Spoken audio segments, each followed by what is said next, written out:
This Ferrari hasn't been on the road in over 11 years. And after I bought it, I found out the exact reason why. And with that reason, it could mean the deal I got on this may not be as good as I first thought. Now, I know you, just like me, enjoy a bargain, especially when it comes to cars. And as petrol heads, try and find the best car we can get for as little money as possible, which is quite hard when it comes to a Ferrari. For a decent Ferrari F430, you're looking to pay above £70,000. But there's something special about the one that I bought. It's a manual. And manuals are like unicorns. In fact, I can only see one for sale in the whole of the UK, and it's nearly £100,000. But I managed to get this for way cheaper than that. But there's a catch. The lads have come for delivery. Special delivery service of a pristine condition Ferrari F430. Oh wow. I previously bought a Murcielago from a track experience company, and let's face it, I was kind of scammed. What on earth has happened to this car? But recently, I found out they were selling this Ferrari. So why would I go back to a place to buy a car where I was previously scammed? Well, I didn't. Somebody else did. Oh, yeah. So the window was down, so we had to like do a bit of, bit of MacGyver here to hold the window up, so everything would fall out. Oh my god! It's a real hard up project. No way! So we were assured that everything is complete. There's the whole everything for the car is here. So it's a complete car, yeah. Yeah. Thanks for the work, guys. With my relationship with the track experience place being not so great, Freddie, Scott and Sam went down there to check some cars out without me. It's gated and it's got the gate. I don't know where the knob is though. And this time, with Sam doing the negotiating, he got himself a deal. I bought this one. You bought that? I bought that. So technically, Sam bought the car, but then delivered it and sold it straight to me. Delivering another quality car. So this is a Ferrari 430, which should have a 4.3 V8 here, not here. Apparently engine went bang, and then there was a transmission that went on another car, so they stole the transmission for another car. Then the transmission got stripped to be rebuilt, and then no one put it back together. So a lemon of a car, like most of the cars I buy really, but I still think at the price we got it at, it was a deal. For once, we've actually got a car that Hannah likes. I do like it. And so that means you can have the Ferrari. Quite suits you actually. So as you probably know by now, this car, well, it does have an engine, it's just in bits. Hey, that's my hat.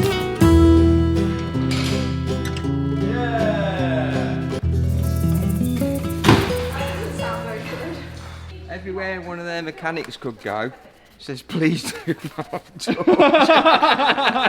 So after they decided not to put this car back together, I think due to all the stickers on, it sat inside a shopping centre, a shopping mall if you're American, and on display to advertise the track experience. To advertise the track experience company. We've got valves. And to make it look legit, right now, the car sits really high at the back because there is no engine, or there's not a full engine in the back, and there's a piece of wood right at the bottom here. Can you see that? There. And from what I've been told, that wood was put there, and there was loads of sandbags put in the back to make it look like it had an engine in, like weighed it down, so when it sat in the shopping mall, it looked like a nice Ferrari, which people could come and look at. Now, we've got to save it. But first, we've got to work out what's worth saving. Is any of this stuff that came with the car even possible to put back together? I'm guessing this is an oil cooler. Nice, okay. I found the gearbox. Here's part of it. There was so much stuff in so many different boxes. My dad seemed to find it hilarious. A lot of this stuff, I don't even know what it's for. And it wasn't long until we found somebody else's tools. We're up. Because there's some mollies holding something here. What the hell is that? I think the mole grips which were left there are clamping the hose for the clutch fluid to stop it pouring out anywhere. But hey, I'm not turning down some free mole grips. Make a good table out of that. The registration is MX05HCD. Let's check this out. The last known mileage in 2011 was 31,065 miles. And that was in 2011. So how many more miles has it done since that mileage record? If it actually has done that low mileage, this car is going to be worth a lot more than I paid for it once I've finished it. We have a light. We got light? Look at the oil pressure. Mileage, mileage, mileage. Yeah, 32,338. The car has done 1,200 miles after 2011 and then ended up like this. How has that ended up like this? So the guys didn't lie about what mileage this car had done. But how the hell has a Ferrari with this low mileage ended up in this state? We haven't got any door Wait, speakers. 2,642 seconds. Oh no! Has someone locked it? That's locked, isn't it? It is locked, yeah. Oh no! Oh my god, there is so much to do on this car. And I guess this is where the realisation of what I've just bought has settled in. I've never owned, driven, or even sat in a Ferrari. And now I've got to rebuild one. There's a few things before we get onto that what we've figured out on here. So this bumper is all smashed up on the front, and as this car was like a display car sat inside a shopping centre or a shopping mall, there's no way they sat it inside the shopping mall on display with a broken bumper. So they've definitely, there's been another Ferrari on track which they've nicked the bumper off and put this crash one on there, definitely. And then the same with the rear bumper. Like, this rear bumper is not even the right colour. There's no way they've put that on display. So I reckon they've kind of almost used this as a parts car, which also explains why, I mean, like, oh geez, there's no window regulator in here. That's probably been taken out for another car. There's no door handles on the other side. There's not even any wiper linkage on there. So I reckon it's sat there and it's been used as a parts car, which is unfortunate. But there's one thing missing here, which I think tells a story on why this engine is in bits. The actual cylinders, that one, do you think that one scored? Yeah. Oh yeah, that one is scored. You can feel it. So all these cylinders are meant to be smooth. This is what the piston goes up and down in, and the rings are meant to create a nice seal as they're going up, and this is scored, so it's going to let stuff through it. But I don't think that is why this engine is out. The bottom of the block looks okay, but what you can see is on the bearings, they've got this copper kind of look to them, so they've got really hot and wore away the bearings, which shows that potentially there was no oil getting to them. Pretty much everything that rotates on a car requires a bearing, and the crankshaft is no different, and bearings need oil. Oil is fed to the crankshaft bearings through oil journals. Basically, little holes in the crankshaft, and this creates a microscopic layer of oil between the bearing and the crankshaft to keep it moving. And if the oil flow stops, then bearing wear like this can happen, causing catastrophic engine failure. So one thing that we've noticed, or not noticed, there's no oil pump here, and the oil pump and the water pump on this car, after looking and doing a bit of research, is one complete thing. If the water pump failed, then the oil pump could have failed, and that could have caused the oil starvation, and that's why the engine could be apart. Maybe, I don't know. Now you've seen all that we've got with the car, let me tell you the price.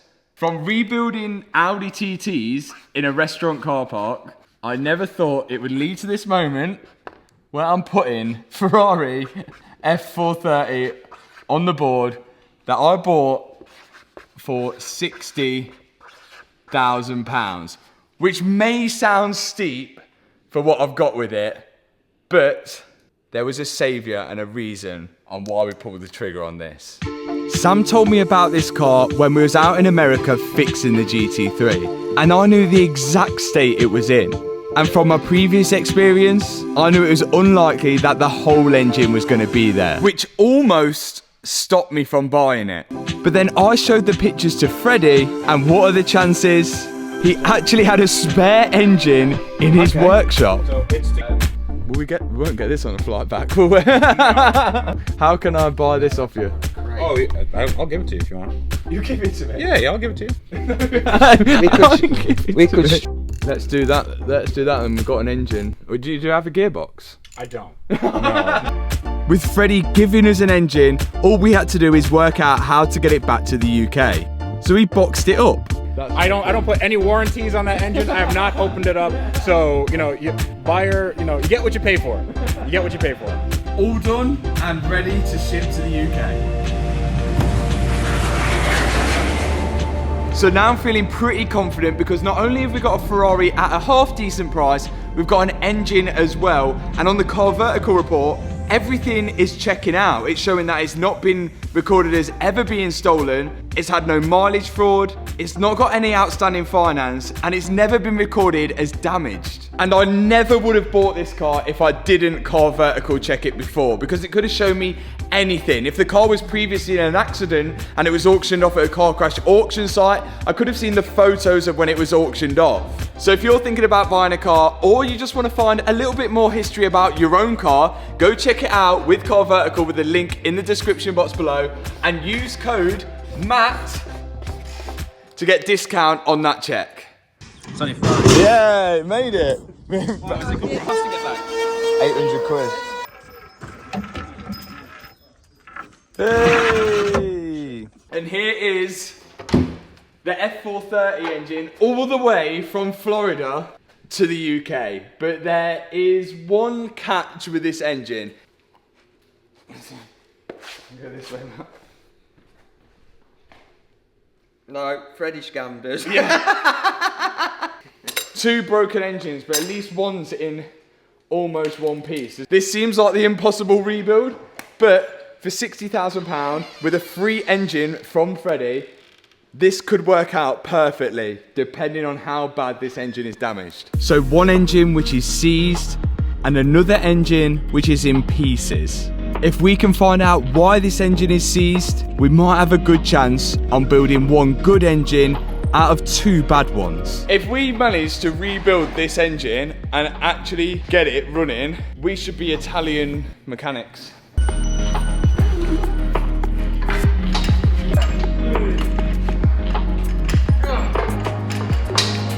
Safety. Oh, yes. Safety approved.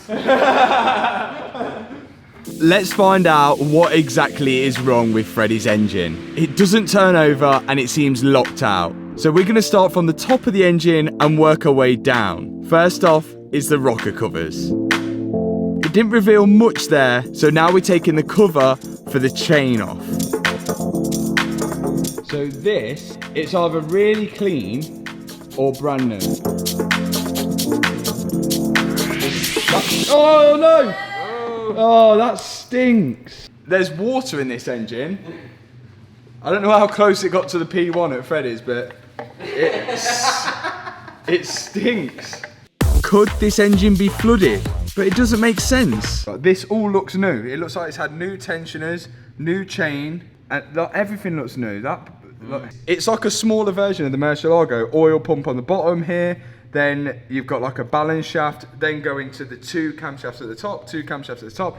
It is literally almost like a carbon copy, but a smaller version of the Murcielago engine. I think we could do this, provided we can work out what's actually wrong with this engine. But the good news, all this looks new. Do we trust it? I don't know. Before we went any further, I got the camera down some of the spark plug holes to see if there was anything unusual down there. But it didn't really reveal much. We couldn't see anything obvious, which now left us with no choice but to start stripping apart the engine even further. Now we're going to take the chains off. These are what keep the engine in time, making sure the valves open and close at the right time, and they don't get hit by the pistons. Once the chains were loose, we could then remove the camshafts from the top of the engine. This then revealed the head bolts. Big 12mm Allen keys to get the head bolts out. And of course, that was the next step.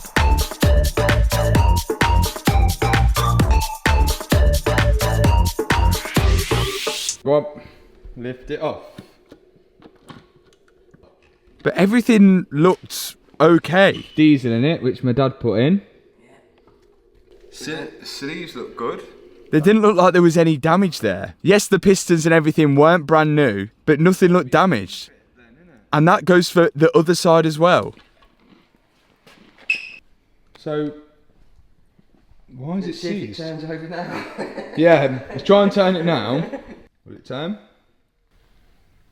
No. Solid. Freddie's still scammed us. We're coming for you, Freddie. So the problem must be on the underside of the engine. So now we've got to strip the oil pump and the water pump off it and investigate further.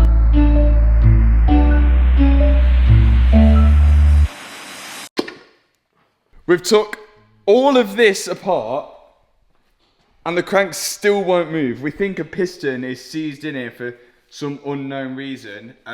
Possibly these two here, but it's a bit wet. Like, it is wet in here, so I don't know like where the water's got in and it seized it up. The rest of the engine does actually look all right. I mean, these bearings, they're not brand new, but they're not bad. But as I started to take the con rods off the crank, I noticed something unusual. Is that bent? That's bent. Oh yeah. It's sucked water up and it's bent, isn't it? Found it! Maybe this was a flooded engine because check it out. This con rod is bent. Look at the banana. You can see how bent it is. It's locked up the engine. The rest are all straight. When a piston is going up and down the cylinder, it's compressing air. But when water finds its way in there, it struggles to compress it. So as the piston rises to the top, it's the case of who's the weakest link. And that's usually the con rod, which would leave it looking bent like this. That's quite good news actually then, because we've got some con rods over there.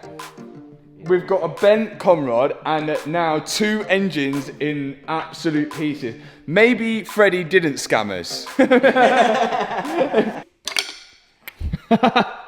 And that is what happens when you try and compress a fluid. Somebody is going to lose and the con rod has lost badly there. Looks like we've got some work to do on our hands. Thanks so much for watching this video. If you enjoyed it, hit that subscribe button, hit that thumbs up button, and I'll see you in the next video. Peace out. Tony, what you got there? A box. What's the box of? Nuts! Look at that! I never knew that. Like a drug that I just can't